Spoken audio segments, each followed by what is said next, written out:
I'd like to introduce State Treasurer Steve Grossman. He was first elected in 2010, and prior to that, he was with the family business Grossman Marketing. They are now in their third generation. He was also chairman of the state and national Democratic Party. I knew that would wake Freeman up. That's all it took. He's a graduate of Princeton University. He has his master's from Harvard Business School, and his wife and Barbara live in Newton. At this time, I'd like to introduce our State Treasurer, Steve Grossman.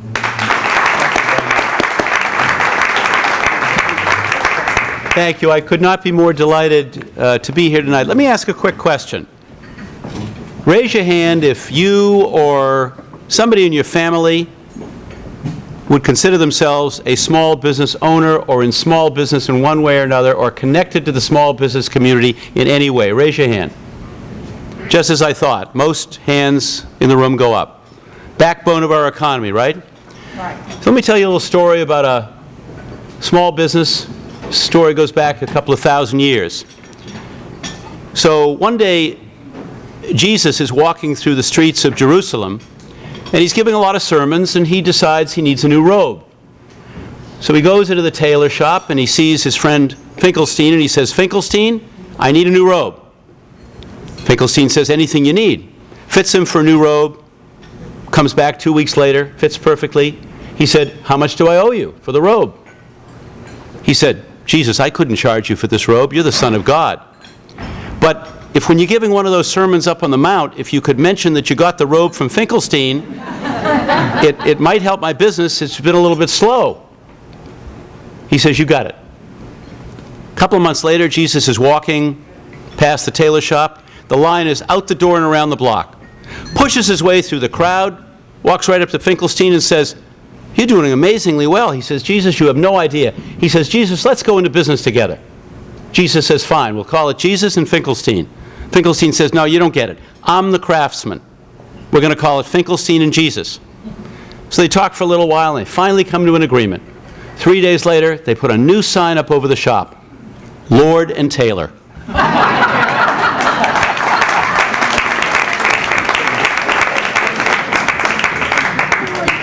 So I'm thrilled to be here. You know, when you come to a dinner like this, you meet a lot of people, and I want you to know that it means a lot to me when I meet somebody who's been in business 3 generations, 4 generations. Had a chance to talk a little bit earlier with Fred Abdullah, and then met Donna, and I learned that Fred is the 3rd generation in a business that's over 90 years old, and their daughter is in the business, so she's the 4th generation. And our family business, Grossman Marketing Group, which used to be Mass Envelope Company, is 103 years old. And when you have a chance to talk to small business owners who have been in business a long time, who have come through the ups and the downs, but who still retain their sense of energy and excitement and optimism about the future, and of continuing to show those family values that have meant so much to the backbone of this Commonwealth's business community for so many years. And no place where tradition means more, as Maria said earlier, than it does right here in Salisbury, 375 years. And so to celebrate with you tonight as we talk about and present some awards in this recognition evening means a great deal to me. Maria, thank you for your continued leadership.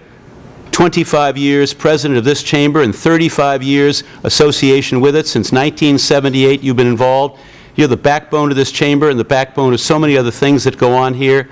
And it means so much to me to sit next to you and to learn about Salisbury from you and some of the traditions.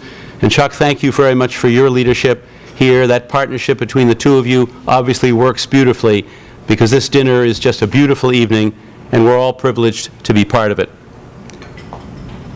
I'm thinking tonight, as I met Fred and Donna, and I think about family traditions, and I think about a tradition of volunteerism. Because really tonight is a celebration of volunteerism, of giving back, of citizenship, of service. Isn't that what we're talking about tonight? Isn't that what people are being honored for? Yeah. And I'm thinking about my grandfather. My grandfather was an immigrant. He came here in 1900, second youngest of 13 children. Came through East Boston and stayed in East Boston. They were poor like everybody was in those days. In fact, they were so poor that after the 6th grade, his mother, who ran a little fruit stand, said, "Max, we don't have any money, you got to go to work." So he did what he was asked to do. And he started shining shoes on the East Boston ferry boat and selling newspapers. And then he got a job delivering envelopes for Boston Envelope Company. He dreamed about becoming a salesman, and he became a salesman. And then he said, "I can do better." And in 1910, he started his own business. 103 years ago, my 2 boys, David and Ben, 2 older sons, run the business now with the same wonderful traditions that we were taught by our grandfather, that they were taught by their grandfather. The last time I saw my grandfather alive, it was 50 years ago this spring. I was privileged to go to Phillips Exeter Academy, and I just celebrated my 50th reunion at Exeter.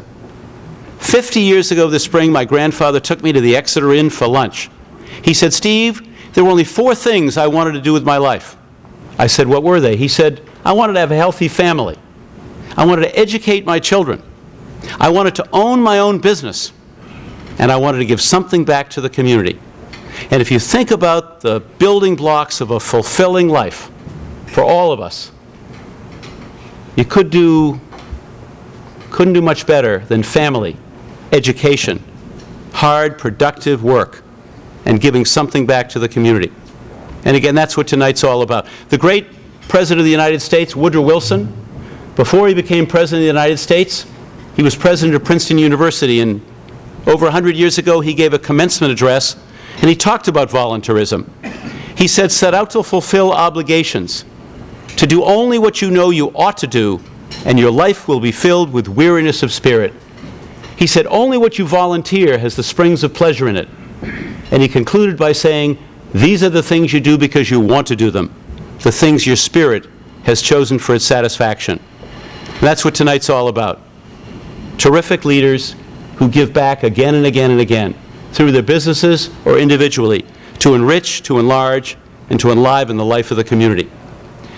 I was privileged to be elected state treasurer in 2010, and before I was elected treasurer and went out on the campaign trail, because I had spent 35 years running a family business, being a CEO, meeting payrolls, managing money, borrowing money from the bank, paying it back, I had some sense that it would be a good idea to meet with small business owners. So I had roundtable discussions with small business owners. And in each one of those meetings, I asked a question. I said, "What are the roadblocks and barriers you face as a small business owner, and how can we in government help remove those roadblocks? What are the common sense principles that we need to think about in government to make it easy for small business owners to do business?" When you ask somebody a question and they think you're serious about listening to the answer, and I always try to do what my father suggested to me. He said, "Steve, you were born with 1 mouth and 2 ears. Try to use them in that proportion. Be a better listener than talker." And they said, "Steve, the cost of health insurance is strangling us. And we don't have enough technical assistance. We have ideas, but we don't know how to put a 5-year cash flow statement together. We don't know how to put a marketing plan together, and we need some help." And then access to capital, again and again and again, I heard in 2009 and 2010. So I thought about that, and I thought about the fact that because we had a bank that was willing to lend us money, and my grandfather started in 1910 because he went into the front door of the First National Bank of Boston and said, "Would you give me $3,000 worth of credit? Would you loan me $3,000? If you will, I'll buy a printing press." And they gave them the money in 1910 with a 6th grade education. I don't know how many bankers would do that with somebody with a 6th grade education today. So I thought about access to capital. When I became Treasurer of the Commonwealth, I asked one question. I said, "Where is our money?" And the answer I got was that it's in a money market fund. I said, "No, I know it's in a money market fund, but where does the money market fund invest that money?" It would probably interest and shock you to know that 60% of the Commonwealth's reserve deposits in 2010, early 2011, were sitting in banks in Europe, Australia, and Asia. And I said, something is wrong with this picture. Massachusetts taxpayers' money should be in Massachusetts banks to be loaned to credit-worthy small businesses right here in Massachusetts to create jobs right here at home in our 351 cities and towns. Does that sound like a common sense principle? Yeah. Would anybody disagree with that? No. So we created something called the Small Business Banking Partnership. And it all started, actually, over at DeBurrows, because I went to the St. Patrick's Day breakfast that year, and I met a banker named Scott Cody. You all know Scott Cody, at least most of you do, CEO of Pentucket Bank. And I asked Scott how things were going, and he said, you know, my small business lending is doing pretty well. I said, really? He said, yeah, it's up 32% this year so far. I said, wow. He said, you know what? He said the biggest banks in America are losing market share because the biggest banks in America cut their lending in Massachusetts by $1 billion in 2008 and 2009. They shut the window. They were nowhere to be found. They had problems. They were focused on those problems. Who stepped in? Who made it right? Who showed the kind of leadership in small business lending in 2008 and 2009 to stabilize our economy, which is coming back faster than most, lower levels of unemployment than most states, 105,000 jobs been created in the last 27 months. It was small banks, local banks, community banks, regional banks, and credit unions. So we started this program and we said we will deposit up to $5 million, now $10 million, in any community bank in Massachusetts that will give us a competitive interest rate on the money, loan it to small businesses with a focus on our gateway communities, and with a particular focus on women-owned and minority-owned businesses because, let's face it, women-owned and minority-owned businesses have always had a harder time getting access to capital. We're seeing an explosion of immigrant entrepreneurship all over the state. It will be the big story of the first half of the 21st century, immigrant entrepreneurship. Sharing prosperity widely should be our aspirational vision, leaving no one behind. If you have a good idea and you're creditworthy, you should be out there lending the money. And I'm proud to say that when I came up to Amesbury one day and met with bankers from all over this part of the state, Jan Morse was there. She had just become president of Newburyport 5. And she listened to what I had to say and she said, count me in. I'm all in. I like this idea. By the way, there's no taxpayer subsidy in this program whatsoever. Stands on its own 2 feet. Jan gives us a market rate for the money. It's a very low rate these days, but we get a market rate. And she, in turn, took that money. And what did she do with it? Well, one loan she made was a $500,000 loan to Orange Leaf. You all know Orange Leaf over in Newburyport. And they're doing amazingly well. She had confidence in them. And 35 new jobs, full-time and seasonal jobs, were created as a result of the creative lending that Jan and Newburyport 5. And I could tell you story after story after story of how the Small Business Banking Partnership has worked. It's a common sense idea. Nobody had ever done it before, but that didn't mean it was a bad idea. And the fact is, none of you have to subsidize it, but we all benefit from it. $317 million in 52 banks have created 4,700 loans with a value of over $700 million. And new jobs are being created in every corner of this Commonwealth. So really, leading the state's treasury. Thank you. Thank you. So leading the state treasury really is about a set of common sense principles. First of all, we try at Treasury and we try in state government as best I can to treat every citizen, 6,646,000 people, like customers. Because that's how we treat our customers. You wouldn't be in business if you didn't treat them right. And what do customers want? They want great service, great quality, value for their money, and professionalism at all times. You can give people service, quality, value, and professionalism, you're going to have them as customers for a long time. Why don't we treat every citizen that way in the relationship they have with their government? That's a fundamental principle that Katie O'Connor Ives believes in. I met Katie back in 1999. She picked up the phone and called me one day. She was a senior at Mount Holyoke College. I didn't know her. That didn't matter. She wanted to get involved with the Gore campaign, and she thought I, as a former chairman of the Democratic National Committee, might be able to help. So she said, you don't know me, I'm Katie O'Connor, and I want to get involved with the Gore campaign. One thing led to another. Within a month, she was on the Gore campaign. Her now husband was on the Gore campaign. Her husband was on the Bradley campaign. They met, they married. She worked on my campaign for 1.5 years, and when that campaign ended, she decided to go to law school. I wrote a recommendation. And then she decided to come to Newburyport and get active and give back to the city of Newburyport. And she went on the city council. And then the rest you know. got elected state senator. She's not here right now because she's on the floor fighting for money to put some more sand on that beach, because you know something? That beach needs it. That beach needs it.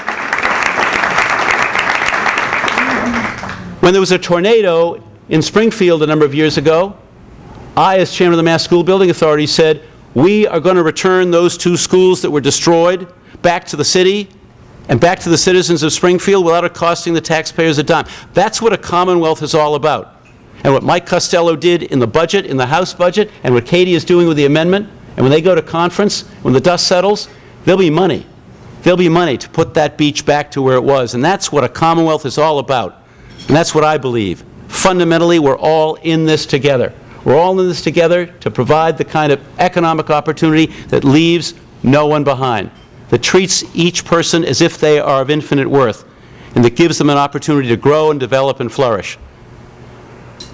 So I'm going to end by quoting my father. My father was my pal. He was my business partner. He died in 1999. His favorite baseball player was the great Baltimore Orioles third baseman Brooks Robinson. Now, he loved the Red Sox, so even when Brooks Robinson came to Boston, he always liked to see the Red Sox win, but he never missed a game when Brooks Robinson came to town. Thought he was the greatest third baseman in history. One year, Brooks Robinson came to Boston and gave a talk to the Red Sox Boosters Club, the Bo Sox Club. It was after a particularly bad season like we had last year, and he said, Red Sox fans, make optimism a way of life. And he did too. So 6 months after he died, we were trying to figure out what to put in his gravestone, and finally it came to me. I ran down the office. We're a family business, literally. Myself, my 2 sisters, my mother, who's 91 years old, still comes in 2-3 days a week. She works with my sister. She handles collections. Trust me, you would not want to owe Shirley Grossman money. No way. And I said, Mom, I've got it. On Daddy's grave, we're going to put the following. Edgar Grossman, 1919, 1999, he made optimism a way of life. And I do too. And I think there are reasons to be optimistic. For Salisbury, for this part of the state, for the whole Commonwealth. Our educational initiatives are working. Our growth and economic development initiatives are working. But more important than anything else, it's our values that shine through each and every day. And it's the values of giving back, of service, of community building, of recognizing that we are all in this together. So I'm thrilled to be here with you tonight. I'm thrilled to have an opportunity to say a few words, and I look forward to sitting back and applauding some phenomenal men and women whose service to this community and to this part of the Commonwealth has been exemplary. That's what tonight's all about. That's why we're all in this. Those are our values. That's what we stand for. And because of those things, this is, in my judgment, the best place in the world in which to live, work, bring up a family, get an education, and build a business. And I pledge to do everything I can as your state treasurer or in any office I might hold to give you that kind of leadership as you give this part of the state and have for generation to generation. Thank you so much for listening.